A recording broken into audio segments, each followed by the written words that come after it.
Oturu and his brother. You got to give him a little. Let's stand up. You can introduce each other. That's my brother David. Tallest guys in the room. But Daniel Oturu, he really doesn't need any introduction.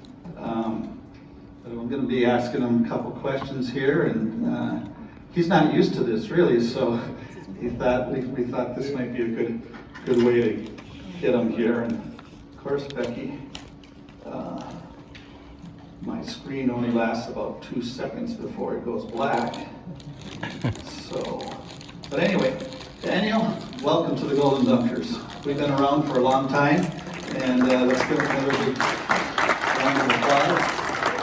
And Daniel, you, like I mentioned, you really don't need any introduction. You've played at the university for 2 years, and I hope you enjoyed your time here. You're not just saying that, are you? Okay, good. But tell us about recruiting and how you were recruited, and kind of what you went through, and some of the teams that were recruiting you and things like that. Well, first and foremost, it's a pleasure to be here and being able to speak in front of you guys. Thank you for having me and my brother as well. Well, to be honest, when I think about recruiting, when I think back to around my freshman and middle sophomore year in high school at Green Durham over in St. Paul, I started getting letters. As an athlete, at some point in your early high school days, you start to get letters from schools. Nothing really like crazy, just it kind of shows you that you're on school's radars, like they kind of know who you are and stuff like that. And so I wouldn't say till towards the end of my sophomore year in high school, I started getting a lot better. I was playing on the varsity team for my high school team. I was getting better each and every day. I was growing as well. I hit a really big growth spurt, so that helped for sure. And eventually, I want to say about a month into the spring, right after the school year finished, I started playing AAU ball with my AAU program, Howard Pulley. I was Egan. And about a month in, around like June, I received my first scholarship offer from the University of Northern Iowa. And that was a pretty big moment in my life because it gave me a sense of direction. Like, I've always loved basketball and playing it up until this point, and now that I have a unique opportunity, like to go to school and to play on a stage like that, it was a big blessing for me and my family. And so, right after that, I kept playing through the summer, and I don't know, I started shooting up with paper, like recruiting sites, like rankings and stuff like that. Like all different types of people was trying to talk to me. It was cool. I started getting offers from schools, getting calls from schools like Michigan State, Kansas, Baylor. But ultimately, in my heart and in my mind, I always wanted to go to school here. And I say that, and people, and people might feel like it's a little corny or cliche or whatever. But growing up, I was going to basketball camps here. My high school team used to play in Minnesota team camp every year in the summer.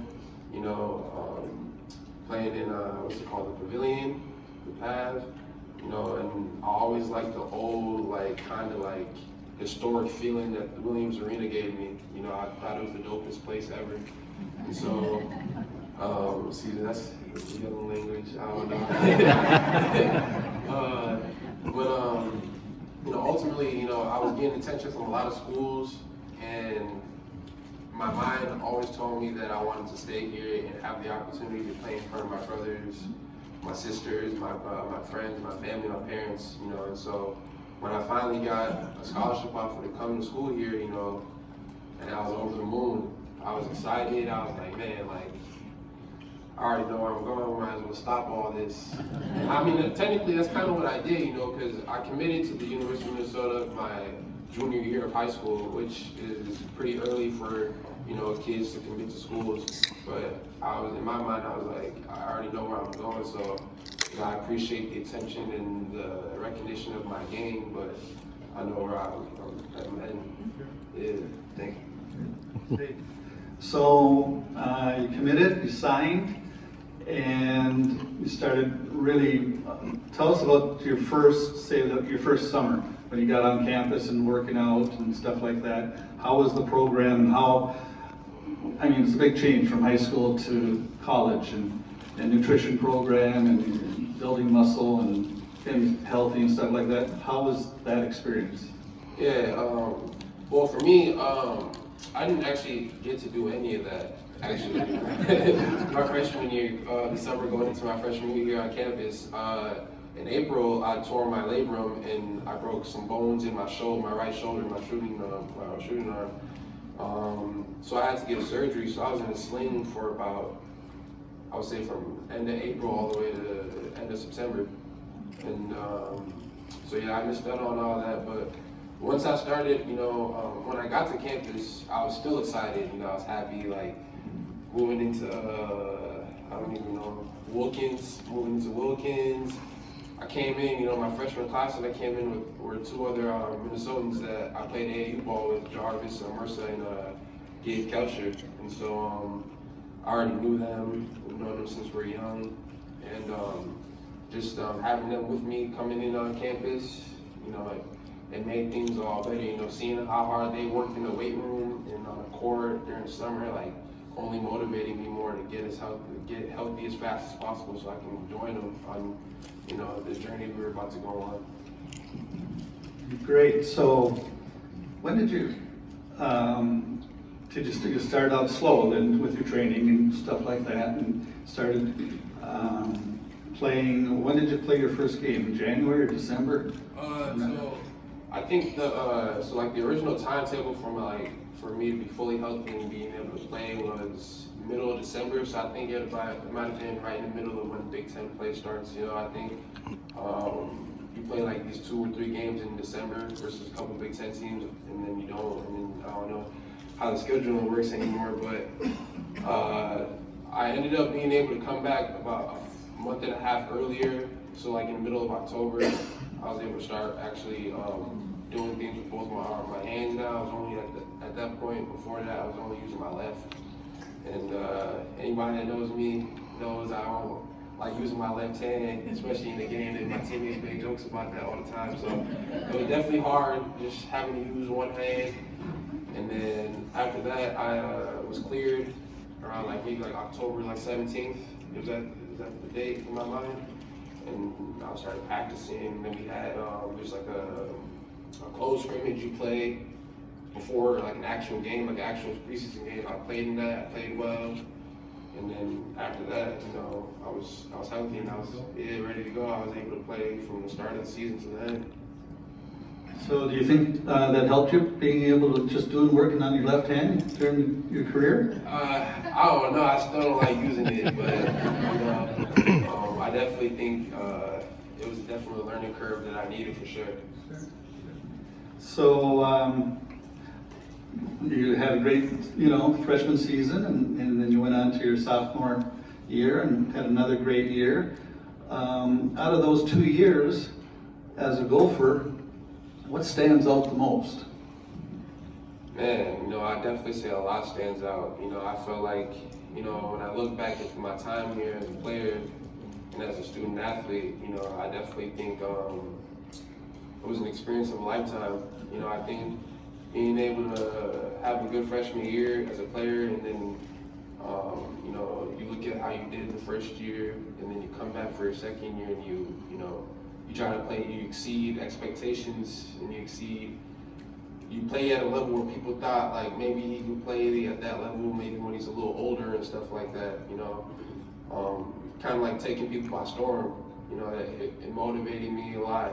I felt like it helped me as an individual, understanding that with basketball, each and every year you have to take in the consideration of the hard work you put in to get better. The summer leading into my sophomore year, I can pull this shit if you want me to.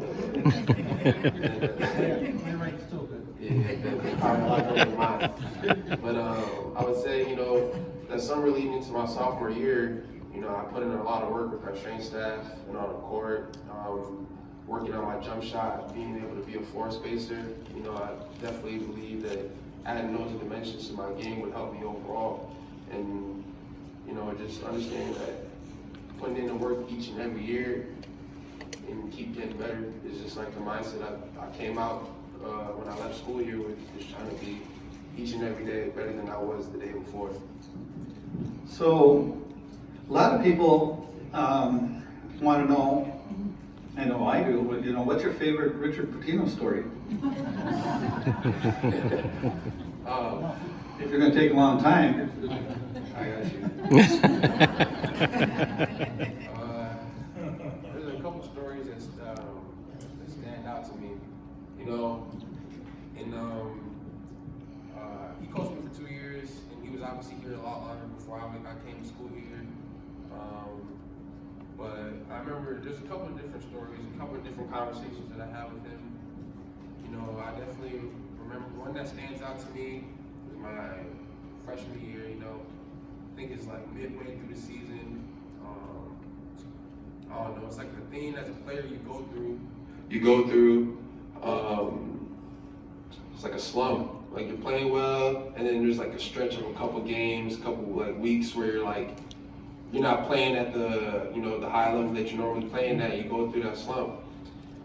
And so he brought me into his office one day before practice, and we had about maybe like a 45-minute conversation about like basketball potential, like what he sees in me, what I should see in myself. He was one of the early believers that believed I could play in the NBA. Being a pro. That conversation was deep. I appreciate him for that. Because sometimes you believe in yourself that like you can do things, but it's also nice to have somebody kind of give you that little nudge, like keep going. And I definitely say that's one memory from Coach B that I remember. A more like in-game story is probably, I can't remember who we were playing, but it was here at Williams, and I think the first half was a rough one. It was a rough first half. I think maybe like 5 minutes left in the quarter. In the first half, he got so mad. I can't remember why he got so mad, but he got so mad, came to the bench, said some few choice words, and then hey, Coach B, if you hear this, I love you, but he broke the clipboard. We're all looking like, oh, this is real. He ended up winning that game, but that memory sticks out to me a lot because it's like you can see the intensity that he had in that moment. He was upset, maybe because we weren't shooting the ball well. It wasn't even anything basketball related. He just, he felt like our effort wasn't there. We weren't giving it all. And, did that. We ended the half pretty well, and then we ended up winning the game. I think it was Penn State, I want to say. Penn State my second year. Actually, no, that's ironic that I'm thinking about it. A lot is going on that game. But yeah, hopefully, hopefully we get to go for them tonight for sure. So you had a great season when you were, that was 2019. Yeah. You had a great season. And when did you decide that you were going to go to the NBA? Yeah. Tell us what brought you to that. A lot. I feel like a lot contributed to that for sure. For me, I've always been a guy that loved being home, and I loved being a student here, and I loved playing basketball here. I think it was a culmination of a couple of different things, like especially with how the season ended, we weren't able to compete in the Big Ten tournament after the first game we played. And after that first game, myself, my teammates, and myself included, like we felt like, at that point in time in the season, we were so wishy-washy. I think our record that year was probably like 500 or like a game under 500.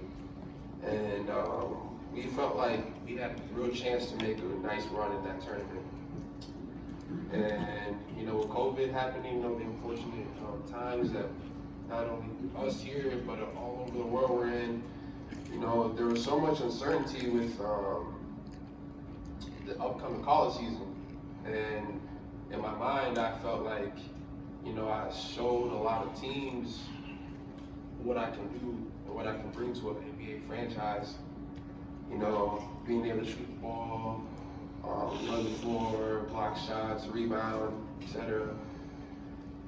And I would say, with thinking of having those things in mind, with the uncertainty of the next season, because there's a lot of talk about the next college season not being played, and I didn't want there to be a gap in between my sophomore year and then after that sophomore year happening, how I played, and then COVID shutting down the next season, and then me having to play another season. I felt like it was the best time for me to, enter my name to the draft. And so when I entered my name, I didn't sign with the agent right away, with the possibility of coming back to school. But when you declare for the draft, there's NBA teams they take a look at you, the GMs, and you get feedback from teams. And the range that teams believed where I'd get picked in was actually where I ended up actually getting picked in. I was picked, teams believed that, I was going to go anywhere between the 25th pick in the draft and the 35th pick in the draft. So it's kind of like a large range. But I ended up with the 33rd pick, and so it worked out. Ultimately, I definitely say I chose a path of a pro a little early, but it's nothing that I look back and regret or anything about that. Yeah. Well, I know when, and I don't know if you had seen Ryan Livingston before this, but when you came up to him, he said, and shook his hand, your hand, he said, well, you've grown. And, he said, and when you shook his hand, he said, and you got a lot stronger too. So, obviously going pro and continuing to work out and grow and stuff like that really, helps. So, where are you today? Or tell us, since you've gone pro, tell us about that journey. Yeah, okay, for sure. So this is my third year as a professional. Like I said earlier, I was the 33rd pick in the second round in the 2020 NBA draft. I played my rookie year with the Los Angeles Clippers. After my rookie year, I was traded to Memphis, and I was waived by Memphis, and I signed with the Chicago Bulls. And then ultimately, I ended up with the Chicago Bulls affiliate NBA G League team, the Windy City Bulls. And so that's where I've been at right now. My rookie contract is up in the NBA. It just ended a couple months ago. And so this is my third year as a pro. Definitely been up and down for sure, but it's been one fun journey so far. Being a professional, for me, having this is I do it for a job. Like when I was playing, it's different when you're playing college ball versus professional in terms of I'd have practice at 2 in the afternoon, but before that I gotta get up at 6 because I got class at 8, all the way in can't remember the building, some super block over here, something, and so, and transitioning from college to the NBA, it's all basketball, each and every day. I do it as a 9-to-5 job, kind of. Being in the gym is how I make money, how I'm able to take care of my family, and I take a sense of pride in that. I love being able to just grind and just go through I say there are ups and downs, but I don't really look at it as ups and downs because at the end of the day, I look at it as things I have to go through in order to be the man that I want to be in the future. And so, it's been very humbling. It's an experience that I hope I get to continue to experience until I'm 40. Hopefully I'm blessed by God, to be able to play the game for that long. But ultimately, being a pro has been dope. It's been awesome. How's it pay? It's good money for sure. Okay.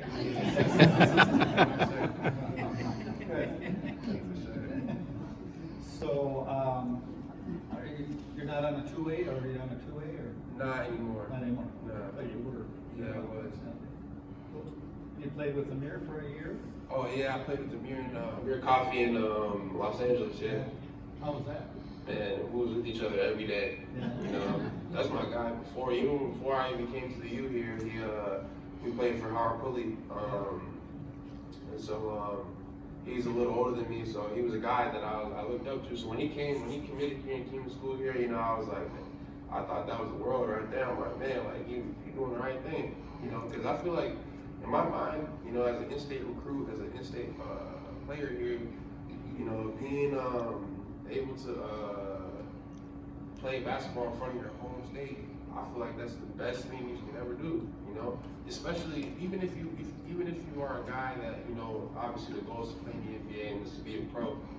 If you feel like you want to leave school or go, like if that's your goal, like why not do it? Why do it anywhere else? Why not come here and do it? That's how I look at it. So is that what you tell a young?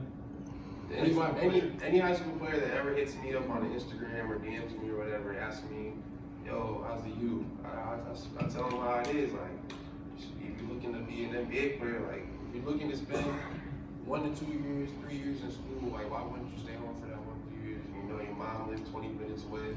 You know what I'm saying?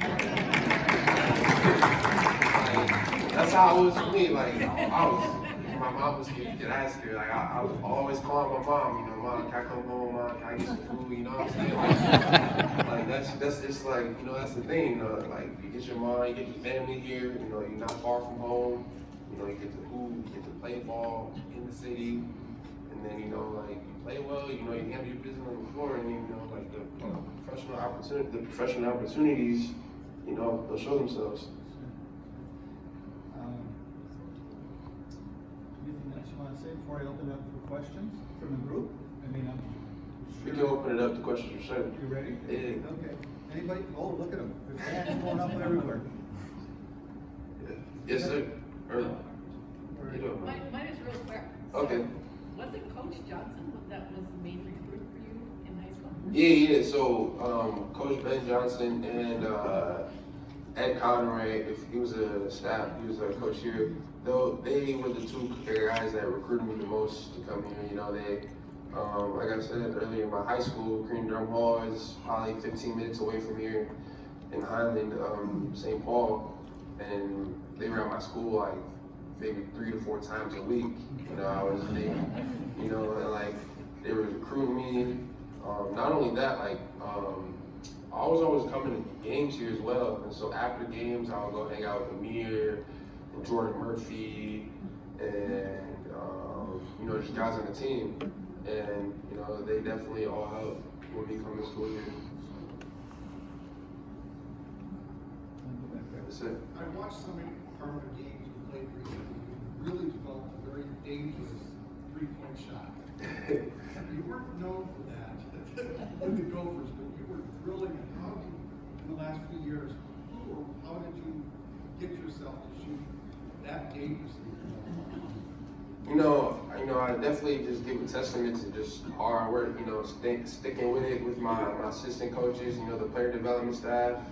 You know, not one thing about it. You know, one thing that I don't think a lot of people understand too is like, you know, playing in the G League is also a developmental league.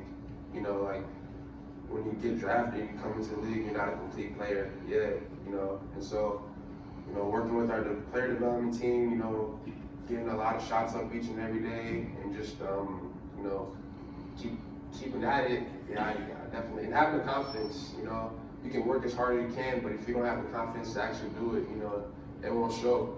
You had the confidence that Thank you. You ever play ping pong with your dad? Have you ever beaten him? Oh yeah. Man, I don't know. The last time I played ping pong with my dad, maybe when I was in like middle school. Cause after like I hit a certain age when I started doing basketball, just started getting crazy. But you know, me and my little brother out here, my dad had a couple ping pong tables back at the house, and we used to set them up in the summer in the garage, and we just play. and we play for hours, you know, so, you know, that's I've never beaten him, no. But yeah, you know, that those memories, you just reminded me of a very nice childhood memory for sure. Thank you. Your dad was pretty good. Yeah, my dad was dope. He's crazy. Anyone else? Jill. Have you had a chance to see the current team play or anything, Barry? Yeah, not in person, but I watched a tournament that they played at out in California. And then I've seen, I want to say, have they played Michigan? They played Michigan on the road, right? I've seen one or two Big Ten games. Do you have any advice for somebody like Pharrell Payne after seeing them play that you would tell them? Oh yeah, for sure. You know, I see Pharrell as a guy that kind of looks kind of similar to me when I came into school here. I would definitely say like the advice that I'd give him, you know, is just, you know, first, you know, work on, you know, making your game a lot more versatile. You know, when your game is one-dimensional, a little too one-dimensional, you know, it becomes easier to scout you as a player.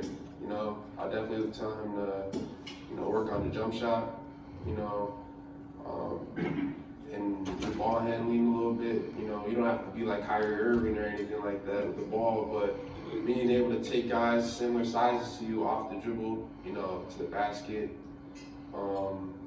Those are definitely some things that I would definitely tell him, you know, and just keep working on your body. He has a lot of potential, you know. Sky's the limit for him, and me personally, I'm excited to see where he's at in a couple of years. And the second unrelated part of my question is, do you still keep in touch with any of the guys you played with? Yeah, for sure. You know, it's funny. Before I came here, I was just with Jarvis and Mercer, and I still talk to a lot of my teammates. Eric Curry lives in Chicago. That's where I play, so I see him all the time. You know, obviously Amir, Marcus Carr. I keep up with all of you, you know, because even though we're not on the same team anymore, you know, I look at them as brothers. You know, because each and every day here, we all suited up, you know, and went to war with each other each and every day. You know, so I appreciate, you know, those relationships for as long as I live. The final question I'll ask, Williams Arena is a very unusual because it's an elevated floor. And I remember when I was young man, when the Fab Five came in here from Michigan, they're all phenomenal teams, the floor freaked them out. You could just see it. Yeah. Do you remember the first time you got on that floor? Because as a student, I did play some buckets on it. Yeah. It's out of pound balls and really screws your head.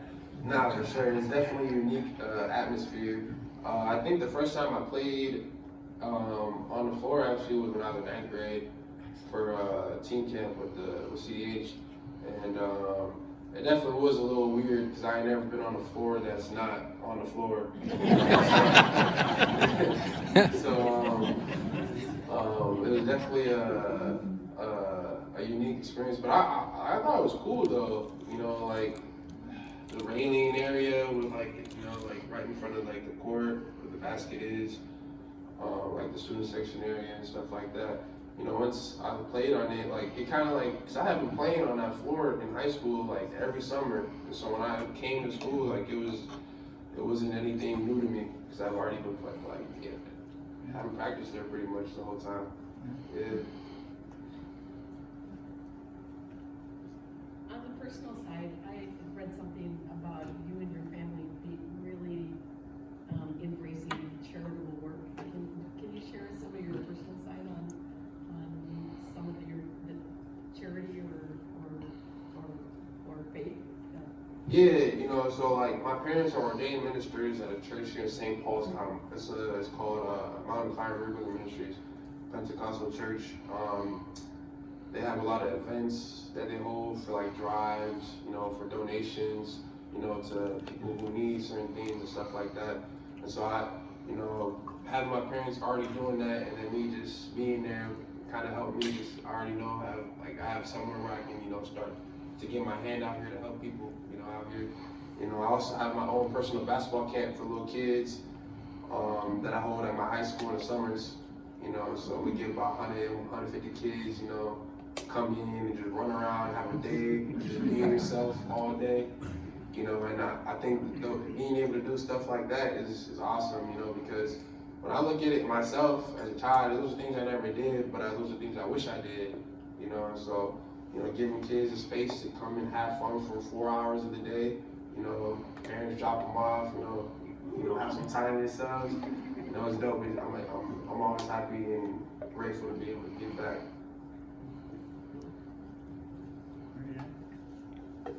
What's your younger brother doing nowadays? Yeah, long time.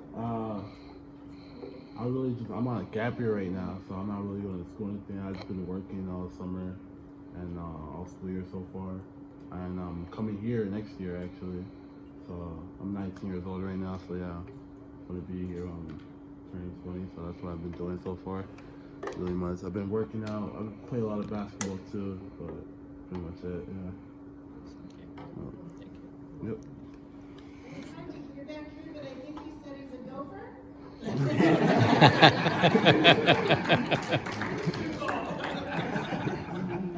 Yeah, okay. Anyone else? Oh, good. Not a question, but Daniel, whenever you would dunk or block a shot and flex in front of the student section, that was awesome. I appreciate that. You know, I appreciate that. I don't know. I haven't even done that in a while. I think it's just the energy, you know, the feeding out the energy from the crowd. That's what. Like, I don't even have any muscles like that, but I still was doing it. Thank you. Speaking of crowds, what kind of crowds do you have when you play games now for the Windy City Bulls? Oh man, it's how do I explain this? It's nothing like I've ever played in before. You're playing in a lot of cities. First of all, so it's like a minor league team. So you're playing in like a lot of cities that are like, for example, like we'll have games like Fort Wayne, Indiana. You would never think anything of it. When come around game time, the seats are filled. People love basketball. Like that's what I playing in the G so far has made me understand. Like people actually really love this game. Like you're out in the middle of nowhere and you're in like a 5,000 seat arena and it's filled a lot of the times. And you know, I think one thing too is like people don't understand like the G League is it's a serious game. Obviously it's not the NBA, but there's a lot of really talented players in the G League, really, guys, all with the same kind of goal, it's obviously playing in the NBA and the NBA team, but, the atmosphere of the G League is definitely unique. It's awesome. Especially where I play, like Windy City, good crowd for sure, good home atmosphere.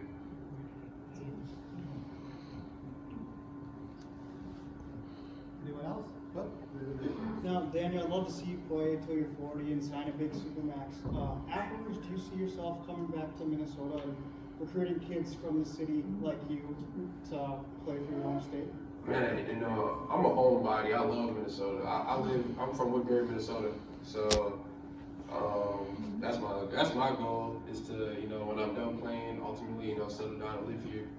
So, I for sure would be open to that opportunity if it ever presented itself, for sure. I think that'd be awesome.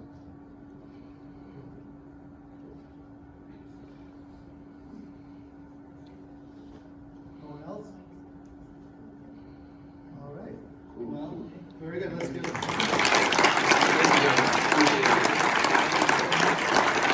Thank you, Daniel.